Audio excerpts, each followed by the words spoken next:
Армысыздар, менің есімім Әйгерім Батырхан, менің каналыма қош келдіңіздер.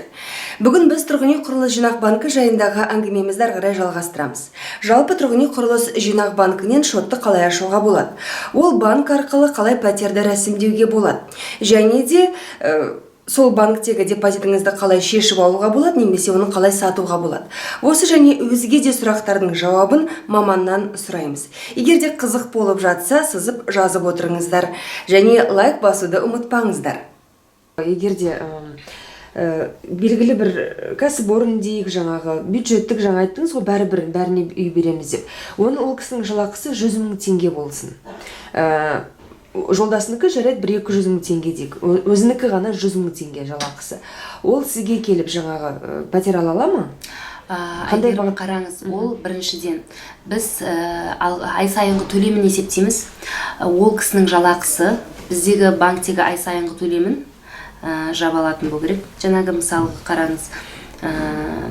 Мысалы бұл жарайды, жаңағы ешқандай бағдарламаға қатыспады, жай жаңағы 2% жинап. Рыноктан өзі бір үй алды, 10 миллион тұрады, айына мысалға 58 333 теңгеден төлейтін мысалға. Енді ол жаңағы 10 миллион теңгелік пәтерді алды, 5 миллион теңгесін жинады, сіздерге берді. 5 миллион теңгесін. Зирабай калькулятор бере салыңызшы. 5 миллион теңгесін сіздерге жаңағы қанша жылға? Қазір айтып беремін. Егер 10 миллион теңге вторичный, первичный разница бар. Вторичный болса 70 833 теңгеден төлейді, егер первичный болса 58 333 теңгеден төлейді. Қараңыз, егерде 100 000 теңге жалақы, 200 000 теңге күйеуінікі. Мысалы, үй 10 миллиондық үй алады, ол первичный рынок, жаңа үй. 5 миллион салады, банк үстінен 5 миллион қосып береді. Мысалға, басында 58 333 теңгеден төлейді. Жалақының төлей алмай ма қалай тексереміз? Ол кісінің біздегі 58 333 теңгесін төлей алу керек, және әр адамға шығыны бар. Алматы қаласы бойынша 15 МРП, Алматы, Ақтау, Атырау, Астана 15 МРП, яғни 37 875 теңге, басқа региондар үшін 10 МРП. 25 250 теңге. Мысалы, жолдасы күйеуі баласы, 3 адам. Егер Алматыда болса, ол үшеуінің шығыны 113 625 теңге, және біздің банкте төлейтін шығынын есептейміз. Сонымен қатар басқа да шығындар болса, кредиттері, кредитный карта адамдар алып алады. Соның ай сайынғы төлемдерін қосамыз, және үстінен тағы да 10% қалу керек. Несіне жаймай остаток. Сөйтіп, осының бәрін жауып тұрса, әдетте біз және кредитный историясы дұрыс болса, бәрі положительный болса, қабылдаймыз. Мысалы, жаңағы 15 МРП деп отырсыз. Соған жаңағы жолдасының да зарплатасы есептелмейді. Отбасы үшеуінікінде біз есептеп қосып отырмыз. Оны түсіндім. Жолдасының да зарплатасы кіреді ғой, мысалы. Себебі өзінікі жетпейді. Сіз айтып жатқансын айтып жатырмын. Өзінікі жетпейді, өйткені баласын, өзінің жолдасының шығыны бар. И бізде төлейтіні бар. Екеуінің жалақысын қосқанда өзі заявитель главный болады, жолдасы созаемщик болады. Кез келген адам жалақысы жетпесе, бізде әртүрлі доход түрлерін қабылдаймыз ғой. Мысалы, кейбіреу ИПС болады, индивидуальный предприниматель. Біз ол кісілердің де табыстарын қарастырамыз. Одан бөлек жыл выплат военныйлардың, экологические выплаты, пожизненные пособие болса, стипендия работников. Соларды біз табыс ретінде қарастырамыз, сондықтан өзінікі жетпесе, максимум 2 адамды созаемщик тарта алады. Мысалы, көбі жаңағы договор бойынша емес жұмыс істейді, мысалы, тек қана жай қолма-қол ақша алып. Ол да кіре ма сіздерге? Жоқ, міндетті түрде пенсионный отчисление жүру керек. Егер ондай адамдар мен жинай алам, бірақ табысым аз деген болса, бізде жилищный займ деген бар ғой, жарты ақшасын тұрақты түрде кемінде 3 жылда жинап отса, ол адамдарға без подтверждения платежеспособности деп айтамыз. Сол бағдарлама бойынша алса болады, сол бағыт бойынша. Демек, жаңағы 3 жыл бойы ай сайын жаңағы 30 000-нан 40 000-нан салып отырып, 3 жылда жаңағы 5 миллион теңгесін жинасаң, жарты үйдің. Сіздер оны Ол енді 30-40 мыңнан олайнан жиналмайды ғой. Ол салып жинай берсін қаншадан болсын да. Бірақ кредит, міне үйді берейін деген кезде біз оценочный показательге деген қараймыз. Ол бағалау көрсеткіші, былай айтқанда ақшаның қанша мөлшерде ақша банкке жұмыс жасады. Солай бағалайды. Сол өзінің коэффициенті бар. Кемінде 16 болса, біз береміз. Мысалға, егерде мысалы адам 8 миллионға үй алам дейді. 8 миллионға үй алу үшін айына 108 мыңнан тұрақты түрде кемінде 3 жыл құйып отса, біз қалған жартысын 5%-бен, без подтверждения платежеспособности береміз. Ол кісі өзінің справкаларын береді. Аз болса да табысы, жаңағыдей біз адам басына шағып, мына шығынына шағып деп есептемейміз, береміз. Бірақ бәрібірде кредитный историяға қараймыз. Сондай-ақ жаңағы менің таныстарым және де өзім де көптеген адамдар ашып қойды шотты, бір уақытта ақша салып қойды, бірақ ұзақ уақыт бойы ақша салмайды. Ақшаны алып келіп бірден салып, бірден сіздерге үй алуға қарастыруға бола ма? Болады, әрине болады. Кез келген уақытта, тіпті шоты жоқ адам болса да, ақшасы болса, шотын ашып, ақшаны салып 50%-ын ала береді. Егер бұрында ашып қойған шоты болса, оның ішінде қандай да бір теңге болсын ақша болса, ол шот жабылмайды, сол шотқа салып, жалғастырып ала берсе болады. Бәрекелді. Сол жаңағы 8% сіздердікі? Ол жерде әртүрлі. Егер вторичный рынок болса, ол басында жаңағы оценочный показатели кемінде 16 деген дәрежеге жеткенге дейін 8,5% болады, первичный рынок болса 7% болады. Ол депозиттің өзіміз срогына қараймыз. Мысалға дейік, сіз 1 жылдық депозитіңіз бар. Келдіңізде бос жатты, былай айтқанда келіп 50% салсаңыз, сізде 1 жыл срок болғандықтан сіз енді 2 жыл 8,5%-бен төлейсіз, ары қарай төмен пайызға түседі, 5%-ға. 5%-ға ары қарай, мысалы 9 жыл қалсақ, ары қарай 8 жыл 8,5%-бен, ары қарай 6 жыл 5%-бен төлейсіз. Керемет. Сонда демек, Қазақстанның кез келген азаматы 5%-бен үй ала алады. Егерде жаңағындай талаптарға сай болса, ал нұрлы жермен ол ала береді бірден 5%-бен. Ал жаңағындай 50%-ын салып алатын болса, жинаса солайынан. Ал жинамай кеп бірден әкеп салса, басында 3 жыл толғанға дейін 7%. Егерде тура міне 3 жыл толып бітті-ау деген кезде келіп ақшасын жоқ. Жоқ, кем дегенде егер пустой депозит болса, ол ақша кемінде бір 20 ай көлемінде 8,5%-бен төлейді, потом ары қарай 5%-ға түседі. Түсінікті. Соның өзінде де сіз мысалы қараңыз, 8,5%-дің өзі керемет. Одан бөлек сіз мысалы 1 жылдық депозитіңіз бар, 58,333-тан төлейсіз.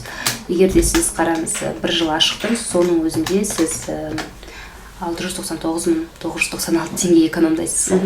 Ол жаңағы первичный дегеніңіз кез келген ғой, жаңағы мемлекет салған, жаңағы жеке адамдар салған, кез келген застройщиктан аласыз. Ең бастысы ол біз құжаттарын біздің банк қабылдағанда талапқа сәйкес болу керек.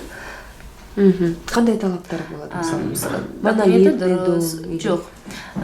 Негізінде былай, егер вторичный рынок болса, жаңағы кирпичный үйлер, монолитный үйлер болса, 1959 жылдан бастап қабылдаймыз. Біз каркасный камышитовыйды қабылдамаймыз. Панель үйлер болса 69-дан жоғары панель, басқа да материалдар. Каждый индивидуально қарастырамыз. Вот, солай. Оның техпаспортына жер залогта емес па деген сияқты. Тіпті салынбай жатқан үйлерді алам десе де, мысалы салынып бітпеген үйді алатын адамдар болады ғой бізде. С момента котлована алам дейді. Ол кезде ондай үйлерді де алса болады. И сіз сол үйді таңдайсыз. Мысалы ол үй салынып біткенше басқа үйді залогқа қоясыз да, қазірден бастап үйді оформлять ете бересіз. Үй салынып біткен соң салынып біткен үйіңіз залогқа қойылады да, ана үйіңіз босатылады. Солайынан алса да болады. Депозиттегі ақша қайтарылады ма? Егер де сіз депозитіңіздегі ақшаны шешіп алам десеңіз, кез келген уақытта шеше аласыз. Егер 3 жылдан ерте шешсеңіз, мемлекет ұсынған 20% премияны алмайсыз, өз ақшаңызды аласыз, тек 5.000 теңге комиссия ұсталады. Одан бөлек 5.000 теңге комиссия ұсталады, егер сіздің соңғы ақшаңызды салғанына мысалы 1 айдан асса. Егер де ақшаңыздың жатқанына 1 ай толмаса, мысалы содан 1% ұсталады. Общий суммадан емес, соңғы 1 айда салған ақшадан 1% ұсталады. 2% банктың вознаграждениесін аласыз. Түсінікті.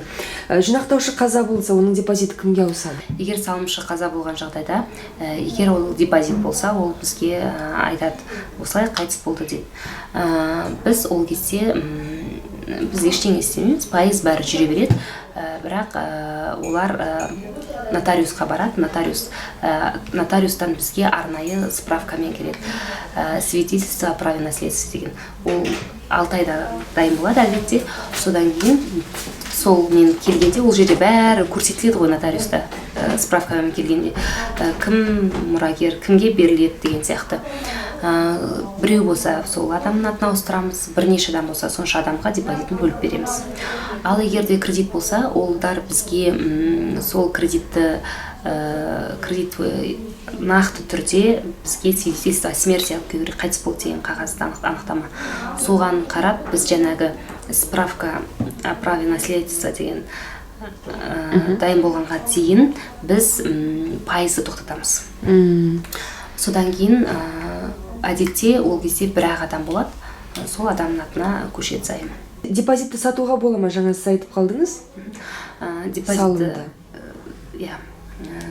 жинақтаушы депозитті сатуға болады. Сату үшін өзінің интернет-банкингіне кіріп, сол жерге арнайы раздел бар. Сататын адам 20%-ға дейін үстіне қоса алады. Мысалы, сізде миллион теңгеңіз бар, 1,200,000-ге ұсынасыз. Басқа сатып алушылар кемінде 20,000 теңгеден бастап үстіне ақша қосады, аукцион жүреді. Кім жоғары ұсынады, сол адам алады өзі.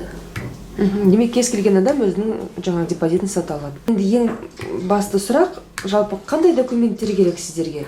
Неге? Мысалы, жаңағы 50-50 дейікші, шот ашу үшін әдетте жеке куәлік керек, немесе паспортпен ашса болады.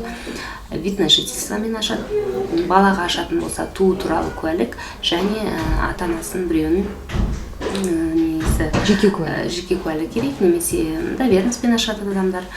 Сондай шот ашуға байланысты. Одан бөлек сіз кредитке байланысты айтып отырсыз ғой. Жаңа мысалы. Енді ол жерде қараңыз, ең бірінші момент біз ол кісінің жұмыс орнынан справка сұраймыз. Одан бөлек соннан кәдімгі пенсионное отчисление, кредитная история, адресная справка деген құжаттарын алып келеді. Ол жаңағы адамның табысына байланысты. Егер ИП болса, біз ИП-ға айтамыз. Доход упрощенной декларация, соны алып кел.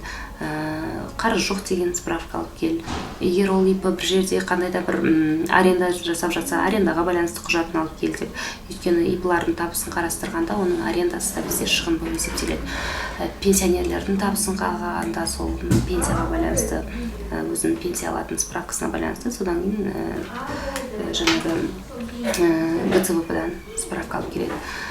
Одан бөлек жилвыплатқа байланысты военный справкасы, табыс түріне байланысты ғой, кімді қалай қабылдаймыз, әркімдікі жеке-жеке, пособие алатын адамдар пожизненный өзінің пособие алатын справкасын алып келеді деген сияқты сол. Ал жаңағы үй туралы документ қандай документтер керек? Үй документ туралы тура солай жаңағы алатын үйге байланысты. Қарапайым документтер болса, ол техпаспорт, былай айтқанда, договор купли-продажи, жаңа үй болып жатса, жаңағы оның құжаты бөлек болады. Сол бір-екі справка о применении, залог, үйге ешқайда залогта тұрған жоқ деген сияқты болады, сондай қарапайым. Тез жиналатын справкалар негізі. Ол мысалы сіз біреуін үйін алайын деп жатсыз, бір кісі үйін сатып жатыр. Сіз айтасыз, осы үйге байланысты құжаттарыңыз беріңізші, және өзіңіздің удостоверениеңіз копиясы, және осы үйіңіз залогта тұрмады деген справка. Түсінікті. Қанша уақытта қаралады бұл документ жаңағы үйді алуға келді сіздерге? Процесс бір 7 жұмыс күні, 5 жұмыс күніне созылады. Ол енді солай, орташа айтқанда. 5 жұмыс күніне созылады документті қарастыру? Жоқ, мысалы сіз оценка жасап алып келіңіз, заявка береміз, 1-3 жұмыс күнінде белгілі болады. Содан кейін оформление болады, одан кейін выдача болады. Демек 7 күннің ішінде, 5-7 жұмыс күннің ішінде уже пәтеріңді аласың қолыңа. Сіздің атыңызға өтеді. Енді ол адамның қашан болса адамның өзара келседі ғой. Солай сіздің атыңызға өтеді, регистрациясы бар. 1-2 ай деп созылып жүрмеді. Жоқ. Осы шығарылым сіздерге пайдалы болды деген ойдамын. Сіздердің комментарийларыңызға және де сіздердің басқан лайктарыңызға көп-көп рахмет.